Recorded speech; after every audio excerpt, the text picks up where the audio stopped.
beleza? Tudo bom? Gente, vamos lá. Eu sei que o tempo está corrido, né? Tipo, tava lá no cronogramazinho, outra perspectiva aí, mas vamos tentar fazer com o tempo que a gente tem, o que a gente pode fazer, tá? Pessoal, primeira coisa que eu apresentar para quem não me conhece, tá? Vocês vão ouvir bastante coisa ali, por exemplo, agitar pessoal, gente, umas manias bem chatas que eu tenho, assim, vocês vão se acostumando. Gente, pessoal, meu nome não é Quindim, né, cara, por incrível que pareça, né, meu pai e minha mãe não foram pessoas tão más assim comigo, né, eles me deram um nome. Sou o professor Lucas, conhecido como Quindim, né, dou aula no Einstein Carazinho, esse ano de aula no Salendim, em algumas outras unidades do Einstein, também dou aula em outras escolas, sou mestre em História pela Universidade de Passo Fundo, tá? E a gente vai tentando dar uma especializada, uma focada um pouco mais hoje, tá?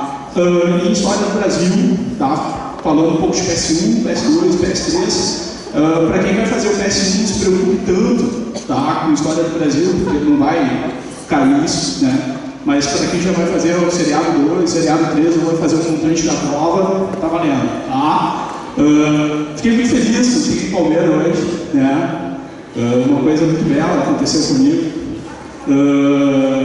Eu encontrei o amor da minha vida, né? Estou olhando para ele agora, né? Guilherme, te amo, tá? Eu disse que eu ia me declarar hoje para ti. Você é um grande cara, você tem um grande futuro, tá? Delícia, cara. Beijo, te amo, tá? Encontrei o amor da minha vida hoje. Pessoal, seguinte, tá? Hoje vocês tiveram aula com a Mamãe Noel, tá? Que foi o nosso querido professor Pires. Agora vocês vão ter aula com o Papai Noel, tá?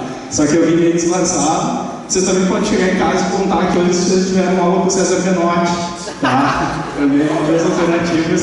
Eu cheguei lá no cursinho, tinha um cara lá, pô, é o César Menotti, né? Também sou eu, tá? Vocês podem também chegar em casa e fazer um agazinho lá dizendo que eu sou o César Menotti. Pessoal, eu sei, vocês não tiveram aula comigo o ano inteiro, tá? Estou aqui fazendo uma aula para vocês, apresentando algumas coisas importantes. A gente tem um certo problema quando a gente fala em história. A gente pode dizer assim, né?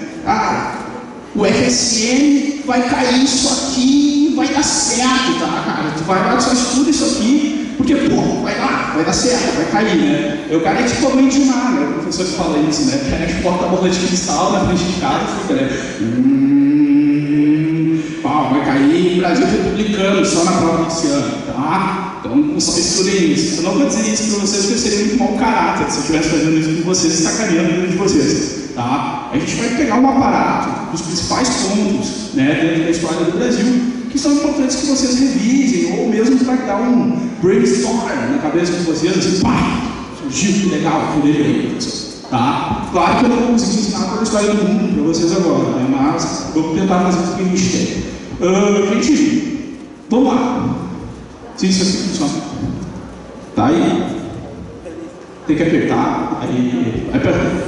Pessoal, não se preocupa. Não se preocupa em copiar, tá? Gente, isso aqui, começando com o Brasil colonial, tá? A gente vai estar falando, por exemplo, já o que vai ser cobrado de vocês no PS2, tá? A gente não está falando do que vai ser cobrado, por exemplo, no PS1. Tá? PS1 vocês vão se preocupar com coisas ligadas à história geral, tá? Pegar lá a antiguidade, medieval, um pouco de idade moderna. Fora isso, vocês já no PS2 vocês vão estar falando um pouco de Brasil de colônia, ocupação, essas coisas todas, tá? Pessoal, primeira coisa, tá? Só lembrar de que o Brasil, nos seus 30 primeiros anos, não teve um processo de ocupação, tá? Os portugueses chegaram aqui, né, decorrente do processo das grandes navegações, chegaram aqui e não efetivaram a sua colonização. Vamos ver se alguém que estava. Quem que é aluno Einstein aqui? Levanta a mão. Para botar vocês na fogueira. Tá? Por exemplo, por que, não sei, talvez vocês não lembrem, faz um tempo, por que, por exemplo, nos 30 primeiros anos desse país, a gente não há um processo de colonização efetivo? Tempo. visa exportação, mas também sempre tem que lembrar, por exemplo, que nesses 30 primeiros anos, de 1500 a 1530, Portugal dá mais importância também para suas outras colônias na África e em outras regiões, tá? Isso é uma coisa de detalhe importante que muitas vezes a gente esquece. A partir de 1530 a gente começa a já ter, por exemplo, um maior interesse, tá, dos portugueses na região. Por quê, pessoal? Alguém sabe? Emancipação de algumas colônias, tá? Não chegou um processo de emancipação total, mas também a concorrência de outros setores de mercado, de comércio, de outras rotas de comércio que vão dificultar o processo. Daí se foca um pouco mais no Brasil, né? Vamos começar a olhar aqui no Brasil. Não tem ouro, não tem prata ainda, mas dá para fazer alguma coisa ali, tá? Então começa esse processo, eu não sei por que está aquilo ali. Tem que me tirar aquilo. Obrigado. Aí, ela foi. Daí começa o processo efetivo, vai de 1530 a 1822. Pessoal, o que a gente tem que lembrar ali? Primeiro, entre o século XVI e o século XVIII, o auge dessa colonização, onde a gente vai ter um processo formativo muito mais rápido, muito maior, né? Uma delícia esse processo de formação, tá? Por exemplo, né? Essa foi né? O que acontece aqui, tá? Pacto colonial, exclusivismo, colônia só comercializa com metrópole, só compra da metrópole, só pode, e essa metrópole, no caso Portugal, só pode explorar esta colônia. Gente, outra coisa, escravidão, tá? Gente, por exemplo, vamos parar e vamos pensar um pouco, tá? Essas questões de causas sociais, elas estão muito presentes na discussão da pauta social no Brasil hoje em dia. Questão do racismo, questão das diversidades culturais, são termos que estão aparecendo direto na mídia.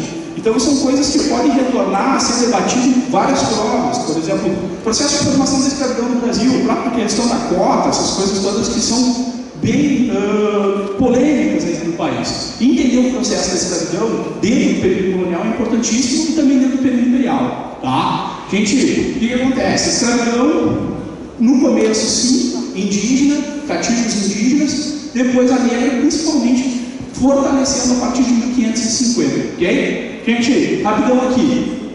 Nós temos a ação dos povos jesuítas, importantíssimo também no processo de proteção do nativo brasileiro, tá? A criação das capitanias hereditárias, que é a primeira forma de organização política do Brasil, que depois não vai dar certo, vai ser trocado por governos. Como? Quem falou isso? Quem falou isso? Vem cá. Agora, quando esse pulo aqui, o japonês morreu por causa do terremoto que eu gerei lá. Tá? Mito. Tá? Isso mesmo, tá? Governos gerais, tá, pessoal? Por exemplo, as capitanias não dão certo. Opa! As capitanias não dão certo, vão ser substituídas por governos gerais, tá? Uma forma onde... O que eu posso dizer assim, ó? Uma cientificação que é interessante para lembrar um dos porquês das capitanias hereditárias não ter dado certo. Por exemplo, a capitania geral é uma terceirização dos serviços de colonização.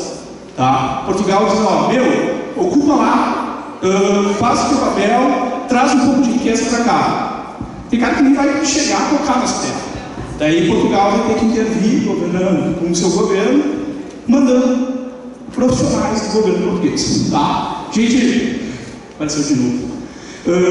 Em 1549, Salvador torna-se capital do país, tá? Aí eu falei uma coisa errada. Gente, nós não podemos considerar o Brasil um país aqui, tá? Por exemplo, o Brasil torna-se nação só a partir do processo de independência em 1822. Esse conceito de nação só aparece no Brasil a partir de 1822. Aqui nós somos uma colônia ainda, tá? Gente, lembrar sempre, né? Eu gosto, tipo, quando você cair alguma questão, por exemplo, relacionada ao processo de formação econômica, formação social brasileira, sempre lembre da sigla MEL, monocultura, escravidão, latifúndio. A Organização Política, Social e Econômica do Brasil nesse período é MEL, tá? Monocultura, escravidão e latifúndio é a base de produção aqui nesse país, tá? Fala o país de novo. Aí. Não precisa copiar, tá, gente? Aqui, volta. Não. Alberto, vem para frente, como é que volta?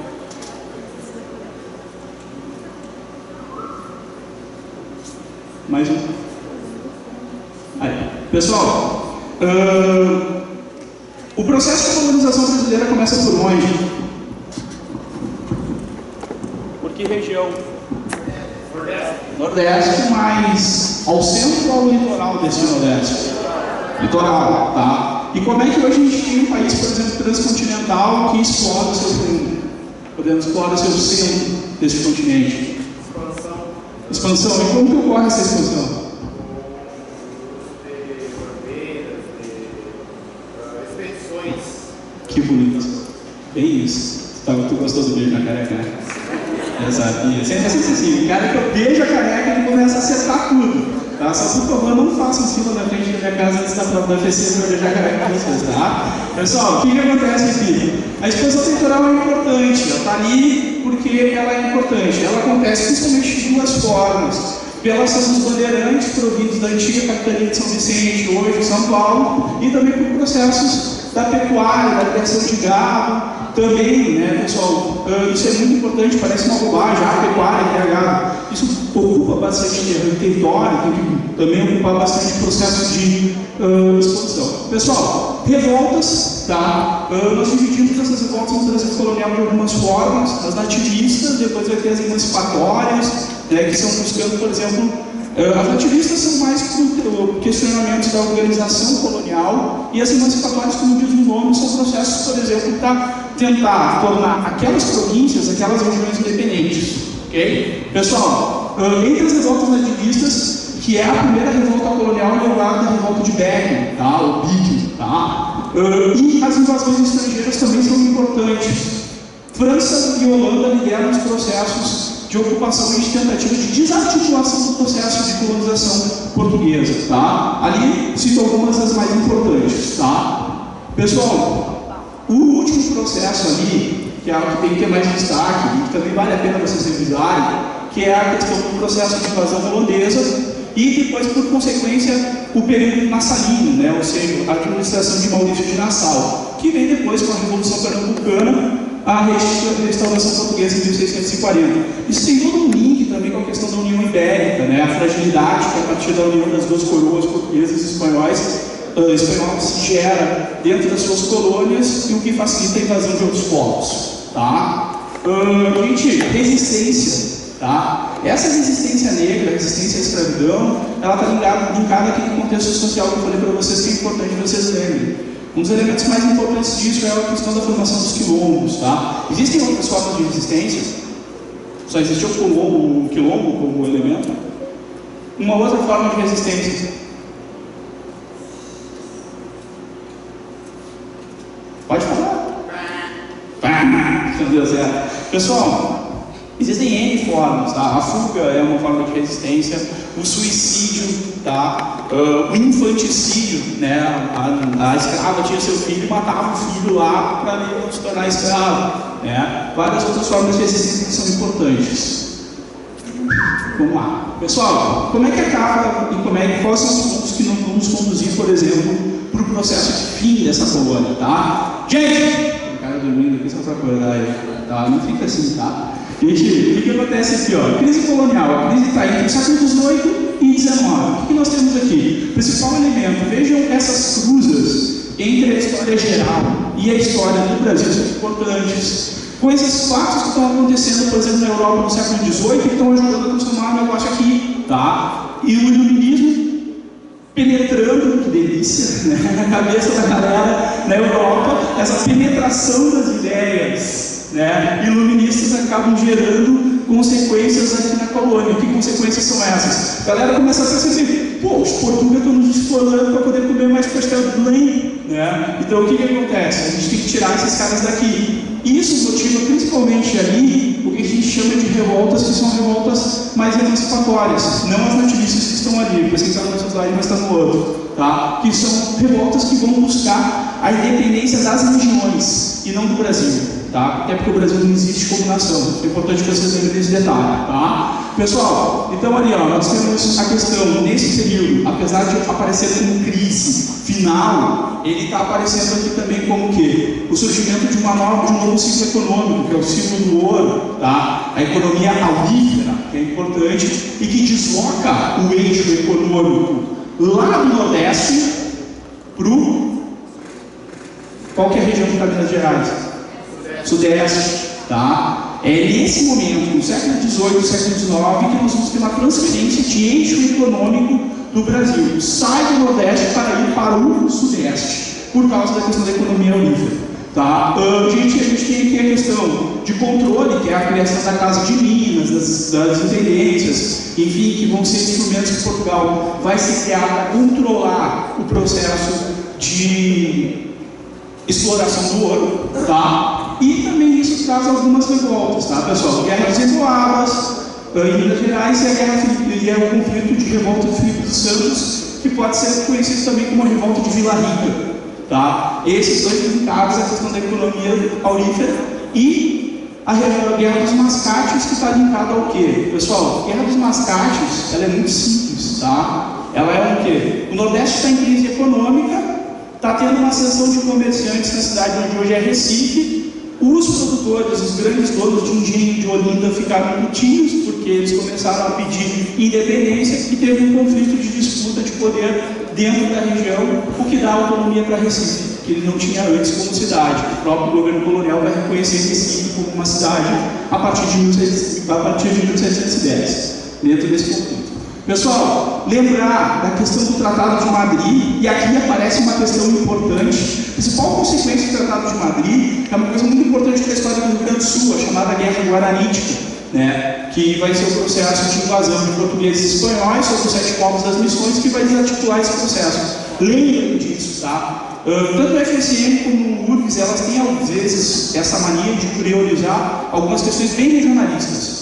Tá? Regionalistas no sentido de região Rio Grande do Sul, tá? Botar coisas que são específicas da nossa história, como Guerra Guaranítica, a Revolução Farroupilha, processos republicanos com Borges de Medeiros, Júlio de Castilhos e Borges de Medeiros, porque como tem muita gente de fora, às vezes fazer o vestibular nessas regiões, se prioriza um pouco a história do Rio Grande do Sul em algumas questões que dificultam para eles. É o mesmo processo que a UFS, que é o DES que faz em Santa Catarina e a própria ACAF faz no processo de seleção deles, tá? Gente, o que nós temos aqui, tá? Reformas pombalinas. O que é a reforma pombalina? Sempre lembra assim, reforma pombalina, aumentar o controle sobre a colônia. Por quê? Está tendo revolta de emancipação, os caras, nós precisamos aumentar o nosso controle para não perder essa colônia. Entra Marquês de Pombal, faz as reformas para aumentar a colônia, o controle dentro dessa colônia. Detalhe, vamos fazer o link com a história geral, depois vocês vão ter aula de história geral, mas é importante fazer isso na cabeça de vocês. Pombal, Marquês de Pombal, ele entra dentro daquela classificação do iluminismo como um déspota esclarecido. Ele usa muita teoria do iluminismo para aplicar dentro desse processo de reforma. Tá? Então lembrem disso também, com a Catarina, toda aquela galera lá. Pessoal, como o eixo econômico se deslocou, a capital se desloca também, sai de Salvador e vai para o Rio de Janeiro, em 1763, aí entra um troço muito louco, né?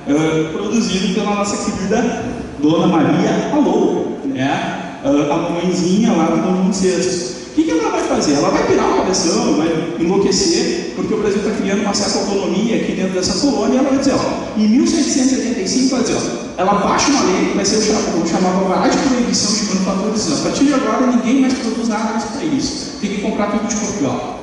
Tá? Pessoal, as revoltas anticoloniais ou emancipatórias, destaque para duas, Inconfidência Mineira e Conjuração Baiana, entendam uma diferença muito básica aqui entre as duas. Uma tem um caráter elitista e a outra tem um caráter popular. Uma é influenciada pelas ideias iluministas e pelo elitismo do iluminismo, e outra é influenciada pela Revolução Francesa, tá? Pelos princípios da Revolução Francesa. Tá? De quem que a gente está falando? A iluminista mineira, a Revolução Francesa, a Conjuração Baiana. Tá? Muitas vezes chamadas de revoltas alfaiates também. Tá? Pessoal, temos em meio a isso, esse processo de revolta vinda da corte portuguesa do Brasil, que causa uma série de transformações importantíssimas aqui. Tá? Isso aqui começa a criar da gênese, germina, né? Bota esperminha do Brasil para nascer o Brasil aqui. Tá? Fuga também correlacionada com a história geral, né? A fase imperial da era napoleônica, o processo de invasão das regiões ibéricas, força a coroa brasileira, a coroa portuguesa, por não ter respeitado o bloqueio continental, a vir ao Brasil e torna o Brasil não mais uma colônia. Agora o Brasil é o quê? Um reino unido a Portugal. pessoal faz uma bobagem. Vai mudar o nome, mas nós estamos sendo português. Não tem mais nada em Portugal. Quem está em Portugal é França. A corte está toda aqui. Para vocês verem a loucura que foi isso aí, pessoal. Os caras pegaram várias embarcações e os caras, os historiadores agora mexendo, os caras encontraram, por exemplo, desde caixões dentro dos navios, né, até, por exemplo, patins para esquiar no gelo. Isso demonstra, por exemplo, os caras tinham muito noção de onde eles estavam vindo, né? Vou trazer o esquiar no Brasil, né? No litoral brasileiro. Vai ser lindo, maravilhoso, né? Com certeza. Pessoal, o que nós temos aqui, ó? Coisas importantes que acontecem com a chegada da família real portuguesa. A abertura dos portos, 1808, o Brasil começa a se relacionar e comercializar com as nações amigas. Faço uma pergunta para você. Tu vai ganhar outro beijo na careca se acertar. Quem são as nações amigas de Portugal nesse período? Única, né? Por que as outras não? As outras estavam subjugadas pelo Brasil. Justamente. Muito bem. Tá, gostei muito de ti. Tá? Agora, eu não quero matar o teu japonês, por isso que eu não vou pular aqui.